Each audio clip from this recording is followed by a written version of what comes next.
in the rap game, they made you rap again. You can't just mumble your way and gimmick your way to a song no more, buddy.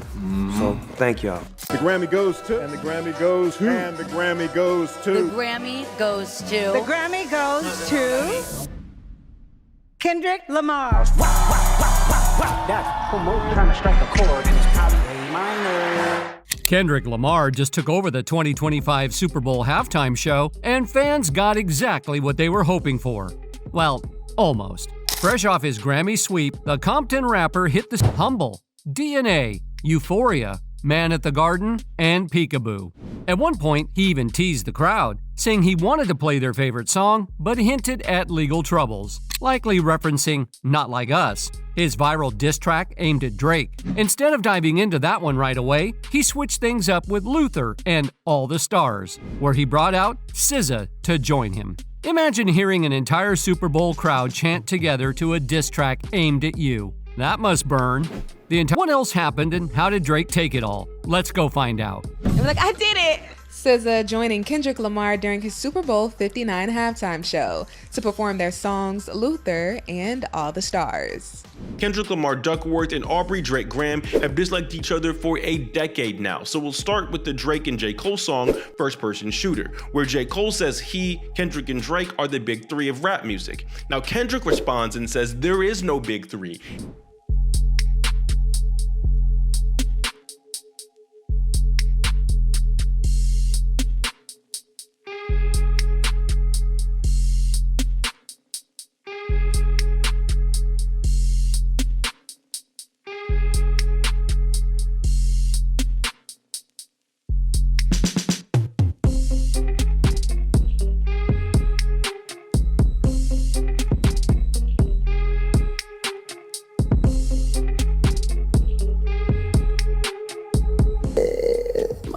Terrifying.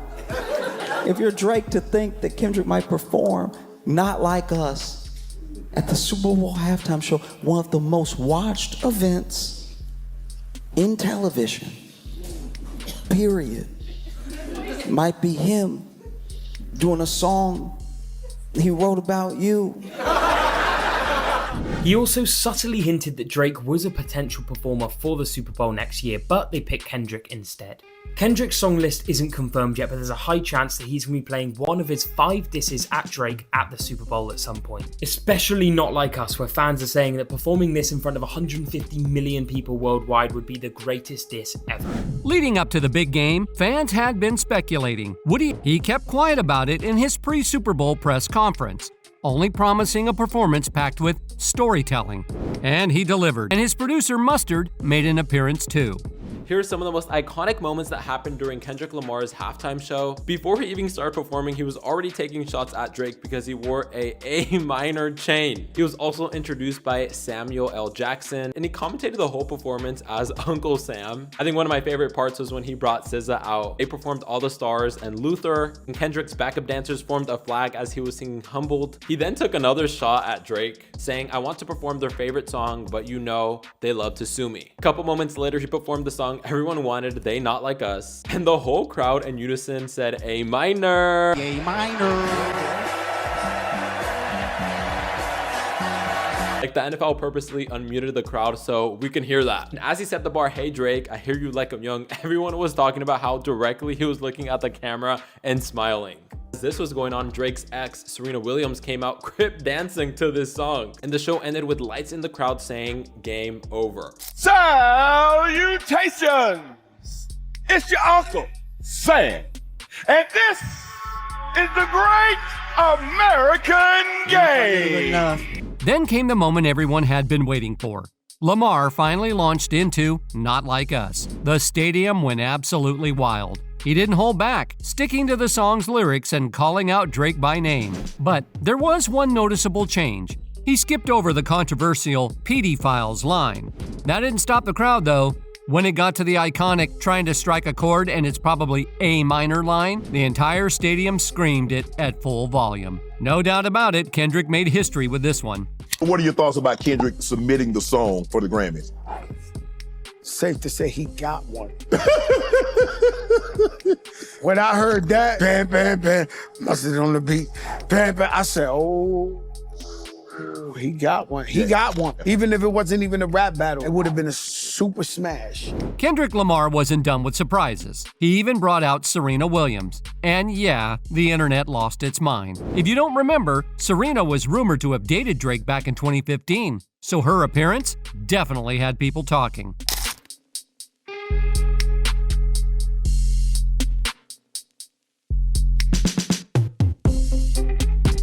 After the show, she hopped on X and said she literally died a little watching the performance. And let's be real, she wasn't the only one. Now, if you're wondering where Serena stands on the whole Drake versus Kendrick feud, she's made that crystal clear before. Back at the 2024 ESPY Awards, she joked that nobody, not even her, should ever pick a fight with Kendrick Lamar. According to her, he'll turn your own city against you. And next time Drake sits courtside at a Raptors game, people might just hit him with a seats taken moment straight out of Forrest Gump. It wasn't the only special guest of the night. SZA, a longtime Kendrick collaborator, joined him on stage, and Samuel L. Jackson played the role of Uncle Sam, dropping commentary throughout the performance. Blessing, he's so cool. I'm just happy to be here. I'm catching all these random W's, like I wasn't even planning on any of it. And of course, we have to talk about Not Like Us. This wasn't just a diss track, it was a moment. And 20 weeks at the top of the Hot Rap Songs chart. It even won 5 Grammys, including Song of the Year and Record of the Year. Basically, it went way beyond a rap beef.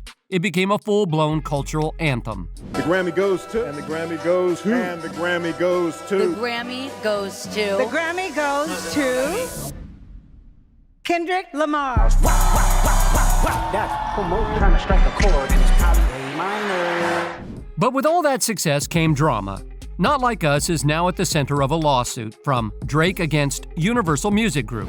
According to Drake, UMG helped push the song to go viral, claiming it falsely painted him as a criminal and even encouraged his vigilante justice. His team also accused the label of using bots and pay-to-play deals to flood streaming platforms and airwaves with the track. It must be terrifying. If you're Drake, to think that Kendrick might perform Not Like Us at the Super Bowl halftime show, one of the most watched events in television, period. Might be him doing a song he wrote about you. A song that already, as I'm speaking, has won 3 Grammys. That's gotta be terrifying, to think that he might go out there and perform Not Like Us at the Super Bowl. And the audience knows every word. UMG and Spotify both fired back, calling the claims ridiculous and untrue. So yeah, this beef isn't cooling off anytime soon. So was there some secret deal between UMG and Spotify to push Not Like Us? According to Spotify, absolutely not. They shut down the rumor, saying they never had any special arrangement where UMG got lower licensing rates in exchange for boosting the song on playlists or search results. Alongside hip-hop legends like Dr. Dre, Eminem, Snoop Dogg, and Mary J. Blige. But this year, it was all him. In the rap game, they made you rap again. You can't just mumble your way and gimmick your way to a song no more, buddy. So thank y'all. And what about Drake? Did he react to Kendrick's Super Bowl performance? Honestly, he looked completely unbothered. Drake was on the other side of the planet, literally. On game day, he was in Melbourne, Australia, performing on his Anita Max Win Tour. No tweets, no shitty captions, just him doing his thing. The next day, he even posted clips from his show, where the crowd was going wild, moshing under a sky full of fire effects. Later, he hit up an after-party where people were vibing to Wonderwall by Oasis under purple lights. Yet not exactly the reaction people expected, but Drake seemed to be living his best life. His outfit for the performance included a diamond-covered A necklace. Fans immediately connected that to his A minor lyric from Not Like Us, where he directly calls out Drake. Say, Drake, I hear you like 'em young and trying to strike a chord, and it's probably A minor, in front of millions. Certified, never boy, certified. Come on. You're trying to strike a chord, and it's probably A minor.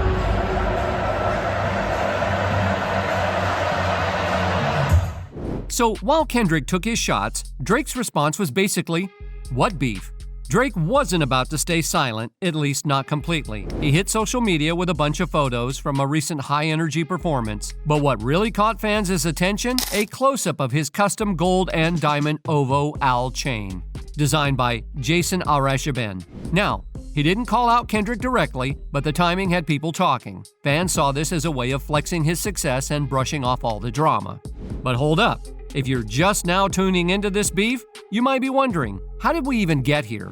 Well, buckle up, because this feud didn't just start, it's been simmering since 2011. Yep, more than a decade of subliminals, sneak disses, and now full-blown shots fired on the biggest stages in the world. The audience knows every word. That would be terrible. That would be, because I would never want to know that. Even if somebody made a song that was devastating about me and my life and it really tore me up and everybody liked it, I wouldn't want to know that they knew it word for word. You know? That's gotta be terrifying to think that Kendrick Lamar might get out there and perform Not Like Us. Might to a loud stadium of fans screaming. You know? Try and strike a chord, and it's probably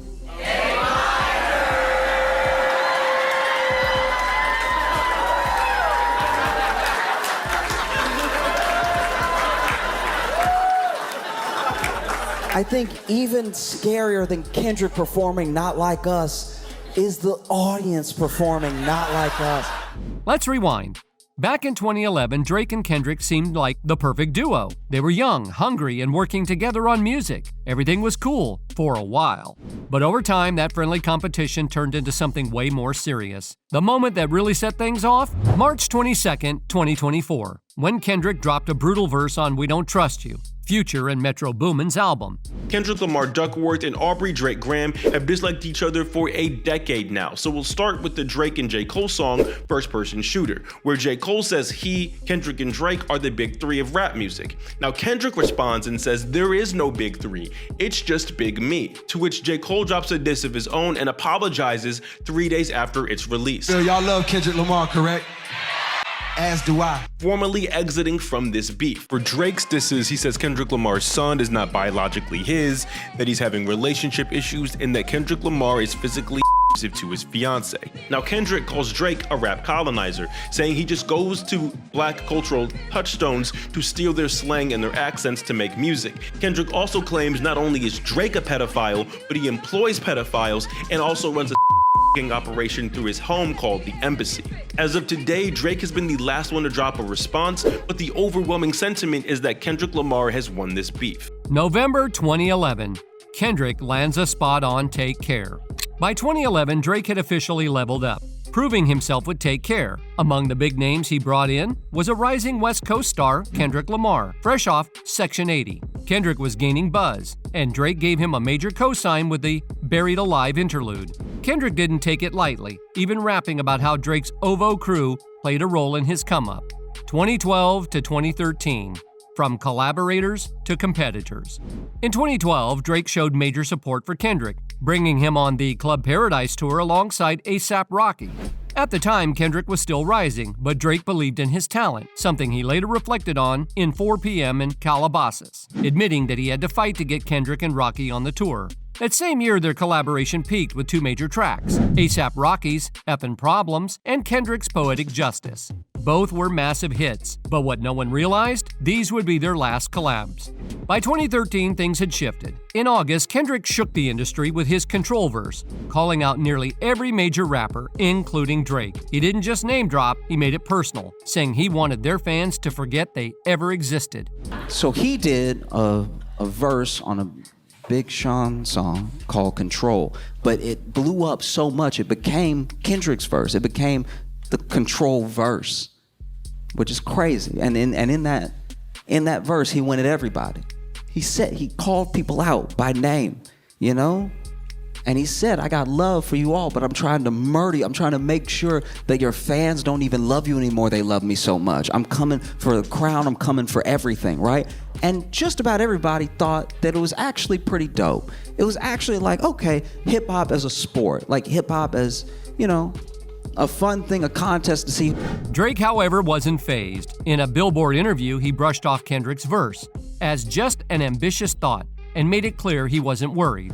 But Kendrick wasn't done. At the BET Hip Hop Awards, he took another shot during the cypher, mocking Drake for being too sensitive.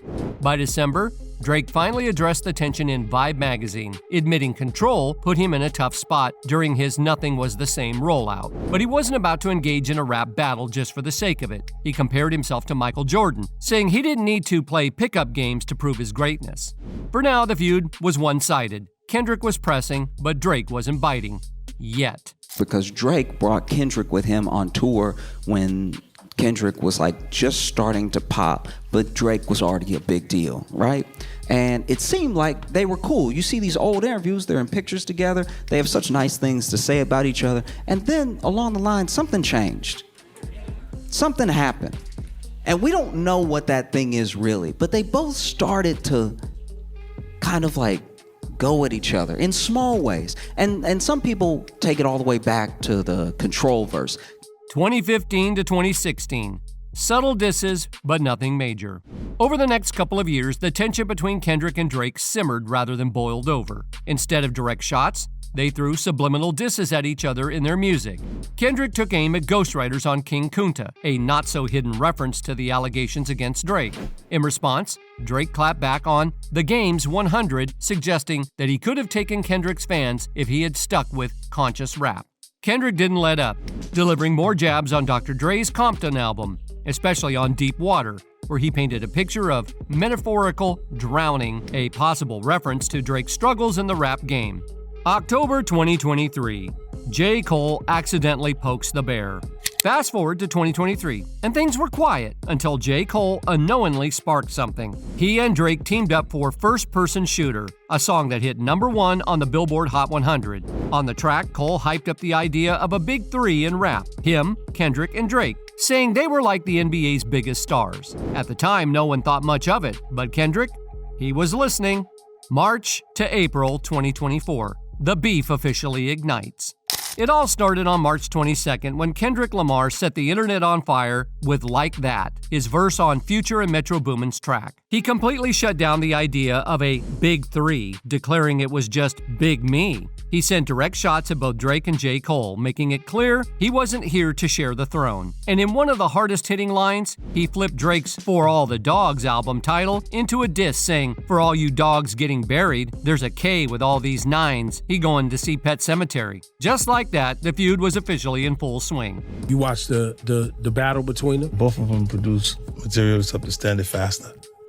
At first, I had Kendrick not even in it, because it was like boom, boom, we hit 2-3 times, and I ain't seen nothing coming from Kendrick, and then it was like Kendrick was making a CD instead of a response. Did you think Kendrick had it in him to go as hard as he did? Look, when they started going, that they like us, I don't have to tell you how territorial West Coast people are. Yeah, it's not just in artists. general, just the people in general. When it turned into East Coast, West Coast, you saw what happened. So when it gets to the West Coast side, and they not like us, they not like us. They not like us. They not like us. They going to get together, like you put them on the stage together. That was all done properly. Tennis pass on his body, I'm John Stockton. You enjoyed it. Yes, they're different artists. I compare Drake to LL Cool J. Drake didn't just jump into the studio, he addressed the diss first during his March 25th tour stop in Florida. Instead of responding with a track, he spoke to the crowd, making it clear that he was unshaken and that nobody could mess with him. It wasn't a direct clapback, but the message was loud and clear. He wasn't backing down. Then on April 19th, Drake finally dropped Push-Ups, his first official diss track. He mocked Kendrick's height, used a picture of his small feet as the cover art, and even sent shots to other rappers like Rick Ross, The Weeknd, Metro Boomin, and Future. A few days later, he doubled down with Tailor-Made Freestyle, an Instagram-only track where he took things even further, using AI-generated voices of Tupac and Snoop Dogg to rap as if Kendrick's idols were calling him out. He even trolled Kendrick for delaying his response, joking that he was waiting for Taylor Swift's album Rollout to pass. But that track came with major consequences. Tupac's estate threatened legal action, forcing Drake to delete the song within hours. Finally, on April 30th, Kendrick Lamar answered with Euphoria, and he didn't hold back. The 6-minute track went straight for Drake's credibility, questioning his authenticity and his use of the N-word, his beef history, and more. It was clear this wasn't just about rap anymore. Kendrick was coming for Drake's entire persona. And just like that, the war had officially begun. May 2024, the most explosive rap battle in years. Kendrick wasn't letting up. Just 3 days after dropping Euphoria, he came back with 616 in LA, suggesting there was a mole inside Drake's OVO camp feeding him intel. He painted a picture of betrayal, claiming even people closest to Drake wanted to see him fall. Drake wasted no time firing back. Hours later, he dropped Family Matters, a brutal diss aimed at Kendrick's personal life. He threw allegations about infidelity, took shots at Kendrick's fiancée, Whitney Alford, and didn't stop there. A$AP Rocky, The Weeknd, Metro Boomin, Future, and Rick Ross all caught strays. The beef had turned deeply personal.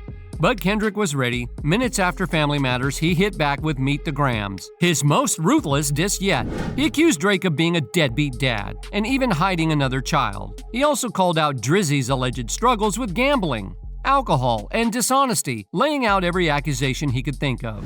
Then, just a day later, Kendrick delivered the knockout punch, Not Like Us. Produced by Mustard, this track set the internet on fire, with Lamar accusing Drake and his crew of disturbing allegations. The cover art even showed an aerial shot of Drake's mansion marked with red symbols. Kendrick made it clear, this wasn't just a diss, this was war. Drake wasn't going to take that lying down. On May 5th, he dropped The Heart Part 6, flipping the name of Kendrick's iconic The Heart series. He denied the secret child rumors, even claiming that he had planted fake intel just to see if Kendrick would take the bait.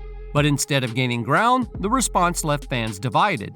Some felt it was a strong rebuttal. Others thought it was too little too late. Meanwhile, Kendrick wasn't just winning the rap battle, he was winning the culture war. On May 13th, Not Like Us debuted at #1 on the Billboard Hot 100, marking his first solo chart topper since Humble. In 2017, Euphoria also climbed to #3, proving that Kendrick wasn't just dropping diss tracks, he was dominating hip-hop. At this point, it was clear Kendrick wasn't just winning the battle, he was taking over the game. June to November 2024. Kendrick's victory lap and Drake's retaliation. At his pop-out concert in LA, he performed Not Like Us 5 times, treating the stage like a victory lap. He even brought out gang members from different sets and LA icons to preach unity, while figuratively dancing on Drake's grave. Then on July 4th, Kendrick dropped the Not Like Us music video, doubling down on the disrespect. The visuals were loaded with subliminal shots at Drake, like an owl piñata and an owl locked in a cage, direct digs at OVO. It wasn't just a video, it was another power move. His reign continued into September, when he landed the 2025 Super Bowl halftime show. But not everyone was thrilled. With the event happening in Lil Wayne's hometown of New Orleans, fans were upset. He wasn't chosen instead. Even Nicki Minaj called out Jay-Z, accusing him of blocking Wayne over personal beef. But Kendrick, too busy winning to care. By November 22nd, Kendrick delivered what felt like his final word on the beef. He dropped GNX, a surprise album. And on Whacked Out Murals, he sent a clear message. There was no truce coming. He didn't name drop, but lines like, "Before I take a truce, I'll take 'em to hell with me." That made it clear this wasn't over. Drake finally addressed everything, but not in a song. On November 24th, he appeared on a live stream with XQC, shrugging off the beef, telling viewers he was fully intact, mind, body, and soul. He even took shots at The Weeknd and Steve Lacy before announcing his Australian tour, which was scheduled to kick off the same day as Kendrick's Super Bowl performance. And then, Drake took things even further. On November 25th, he filed a motion against UMG, accusing them of using bots to inflate Kendrick's streams. He claimed Not Like Us was artificially boosted to damage his reputation. UMG fired back, calling the allegations offensive and untrue, insisting that fans chose the music, no gimmicks needed. At this point, the music had stopped, but the battle wasn't over. Kendrick had the culture, the charts, and the Super Bowl. But Drake, he wasn't done fighting yet. November 2024 to February 2025. The aftermath of hip-hop's biggest battle. Drake wasn't letting UMG off the hook. On November 26, just a day after his first legal move, he fired another shot. this time accusing them of defamation. He claimed UMG pushed Not Like Us through a pay-to-play scheme with iHeartRadio and had the power to stop the song, especially since it labeled him a predator. But instead, he alleged they turned it into a viral mega hit at his expense. Neither UMG nor iHeartRadio responded, but at this point the beef had gone far beyond music. By January 3rd, 2025, Drake took a different approach. He dropped Fighting Irish, a reflective freestyle that appeared on YouTube before being swiftly taken down. In the track, he sounded less like the cocky six god and more like someone processing betrayal. He admitted that the world fell in love with gimmicks during the feud, even suggesting that some of his own people enjoyed watching him take losses. But the legal war wasn't over. On January 15th, Drake escalated things, suing UMG for defamation in New York. He accused the label of allowing and profiting from the attacks on his reputation, suggesting they were weakening his value ahead of contract negotiations. With $400 million on the line, this wasn't just about pride, it was about business. Meanwhile, Kendrick just kept winning. By January, Not Like Us hit 1 billion Spotify streams, making it one of the most streamed rap records ever. And then came February 2nd, the 2025 Grammy Awards, where Kendrick swept the night, taking home 5 trophies, including Record of the Year and Song of the Year. With 22 career Grammys now under his belt, Kendrick had officially turned a diss track into one of the most dominant moments in rap. At this point, the scorecard isn't even close. Kendrick won the battle, won the charts, and now won the Grammys. But with legal fights, streaming wars, and egos involved, this war might not be over just yet. What do you think? Is Drake out of moves, or does he still have one last play left? Let me know in the comments. And don't forget to like, subscribe for more juicy celebrity updates.